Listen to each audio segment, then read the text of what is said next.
I am about to have a great time. Can you guess what I'm doing?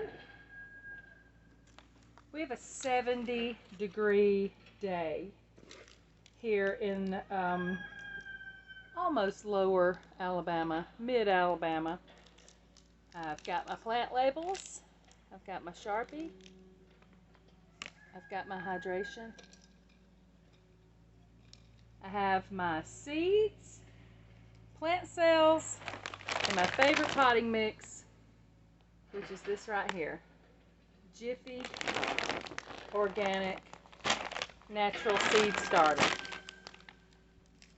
It's what I've used in the past, and it yields great results.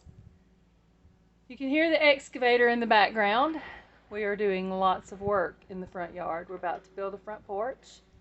My daughter's having a Valentine's party tonight, and so she's working on that. I had to escape to the greenhouse for just a little while. It's not quite 8 weeks before Good Friday, which is when we plant here in the buckle of the Bible Belt. But I'm going to take advantage of this beautiful day. I've opened up the greenhouse. It's still growing my lettuce profusely. Cilantro's doing great. Green onions are probably doing good. I haven't looked at them. The snow peas, that one large cabbage, and this huge mound of dirt, which is making everything nice and steamy here in the greenhouse. As far as the Three Rivers Challenge goes, I'm still doing it sporadically. But now that we're about to put an addition of the porch on our house, I find that I have to devote a lot of brain power to that. So a lot of brain power cannot go to the Three Rivers Challenge. I am going to post one more video because I learned so much about myself, about what I need to be growing, and about what we need to be storing versus what we really don't need to waste our time on because we don't eat it.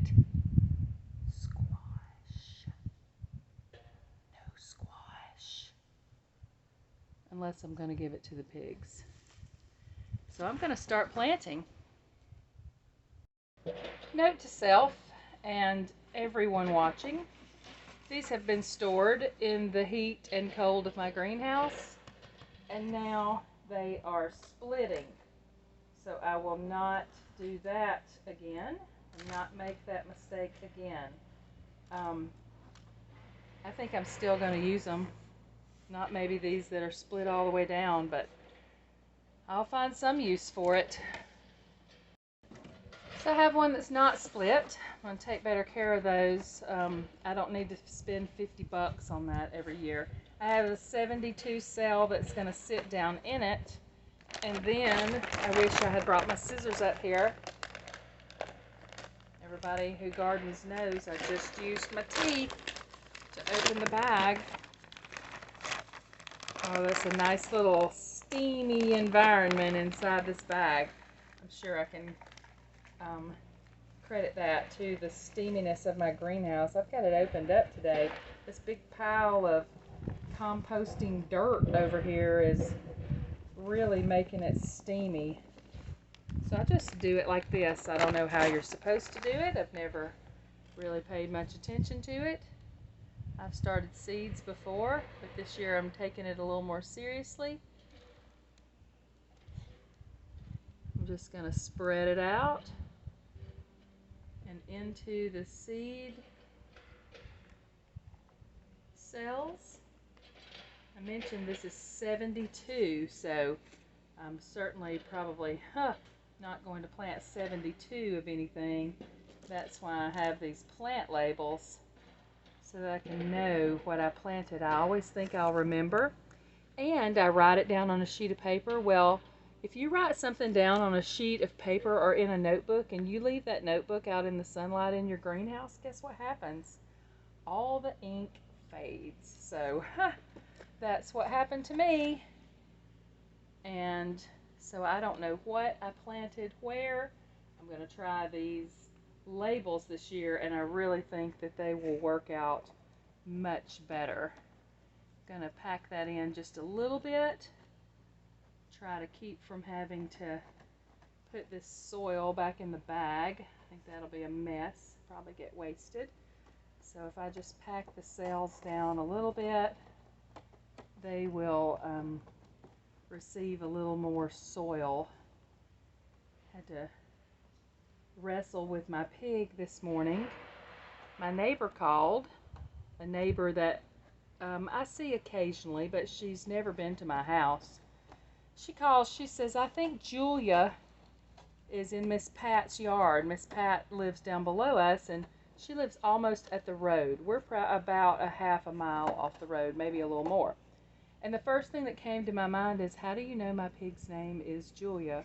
And she says, I watch your YouTube channel. So that was pretty funny this morning, but Julia's such a good pig, and she just came when I called her, and we tried to get her back into the electric. Finally, we had to lift the electric up into a tree so that she couldn't see it, and then she came in. Thought I was going to have to get a can of soup. That usually does the trick for old Julia. She is going to have a litter probably at the mid or end of April. She has had 11 piglets, and 11 out of 11 lived. And then she had 10 in winter, and only 7 out of those 10 lived. And then she had 15 in September this year, and 12 of those 15 lived. That night, that September night, was so cold, and you can go back and watch that on the channel if you want to. I put heat lamps, cleared out all the brush and limbs, and put heat lamps in the trees to try to keep those piglets from being cold, and 2 died anyway that night. And then the next morning, we got the bright idea to try to move the piglets, and you can look that up on the channel as well and see how that went. I am lucky to be sitting here with my life. Alright, so that looks good. Let me figure out what I want to plant first. I'm going to start with some tomatoes that we can't really get here in the South unless we order them. I doubt that's these red cherry tomatoes, but when I was in Louisiana, I tried the Mortgage Lifter. It did very well. When I was in North Carolina, I tried the German Johnson, and it did very well. So I've ordered both of those from Southern Exposure Seed Exchange, along with some tomatoes called, whoops, yes, it's a little windy here, Dad's Sunset. These black cherry tomatoes are to die for. I got those at a farmer's market down in Destrehan, Louisiana. I've ordered some San Marzano, some yellow plum, and then I have some Cherokee purple seeds because I could not get those in Louisiana, and I ordered them then. They're old seeds, but I do love Cherokee purple tomatoes. Even though they're readily available in Alabama, that's kind of our go-to here in this region. I'm going to go ahead and plant those also. Alright, I've got all of my little stakes labeled. Y'all, I've tried popsicle sticks and putting the little seed packet on top of a stick and clipping it. I think these plastic clips are going to be the way to go. When those popsicle sticks get wet, all of the ink gets faded and you can't tell what it is. Also, every one that I labeled that I got from dollarseed.com, I went ahead and put Dollar Seed on it because I would love to spend just $1 for my organic non-GMO seeds than $3 and $4 a pack. So if they work out, I will know that that's legit.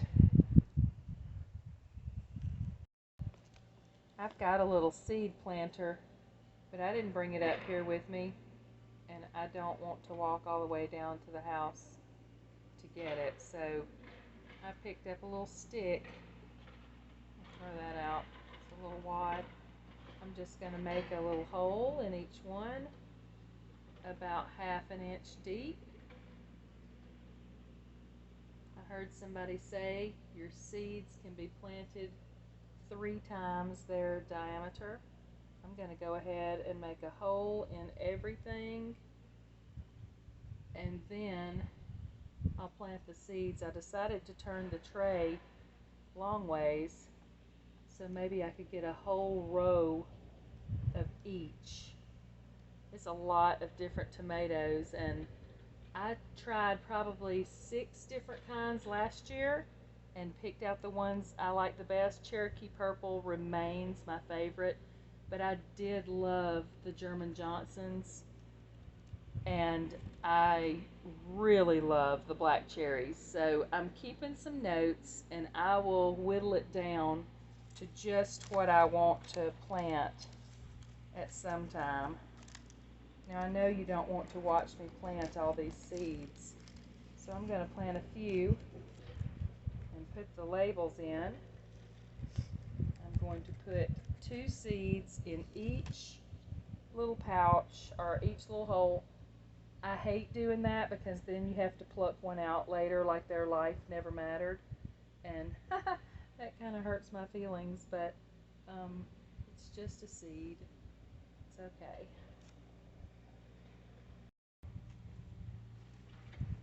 I filled this whole row with those little yellow plums,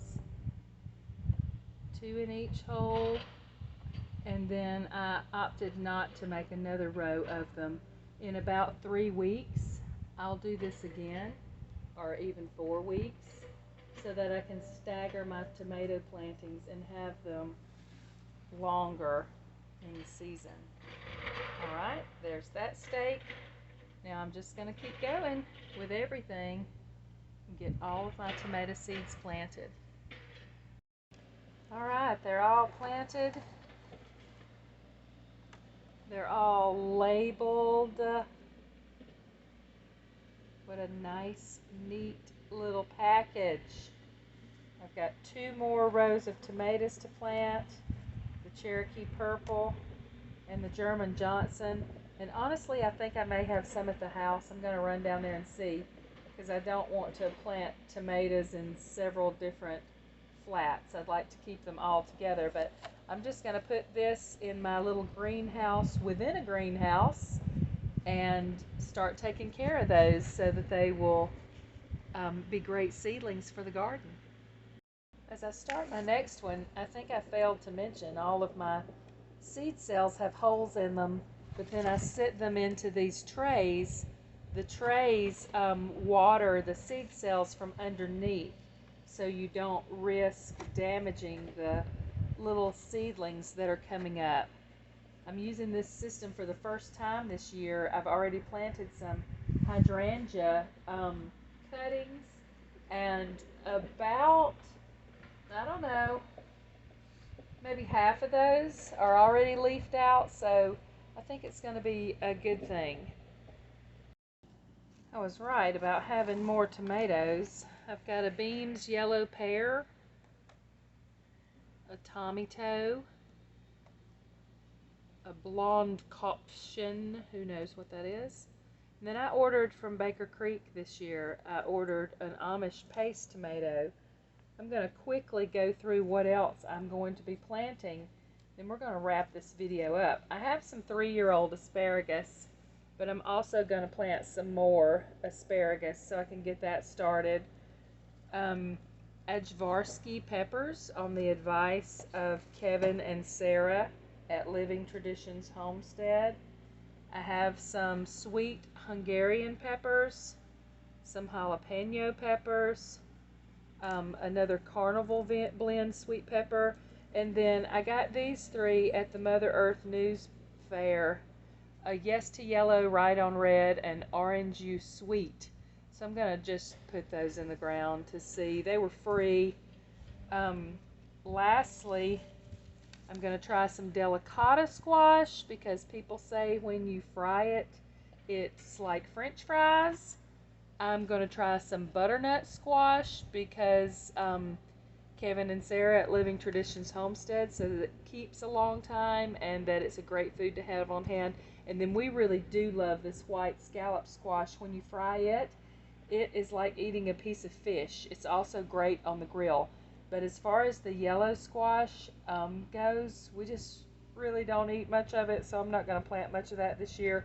Of course, in our area, you can put those seeds straight into the ground, just like cucumbers and corn and okra and green beans. I've got some black beans to try. I've got some red beans to try because we eat a lot of those.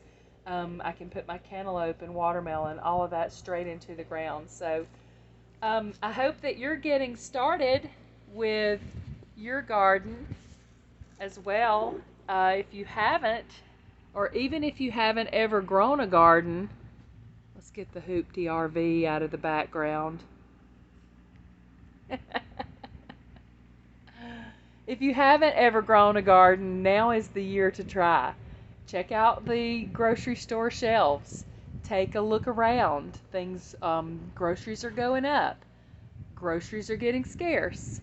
It's the time to order seeds right now so that we don't run out of seeds. Like last year, I couldn't find some of the things I needed, and the year before that, I couldn't find some of the things I needed. So let 2022 be the year that you start a garden, even if it's small, even if it's containers.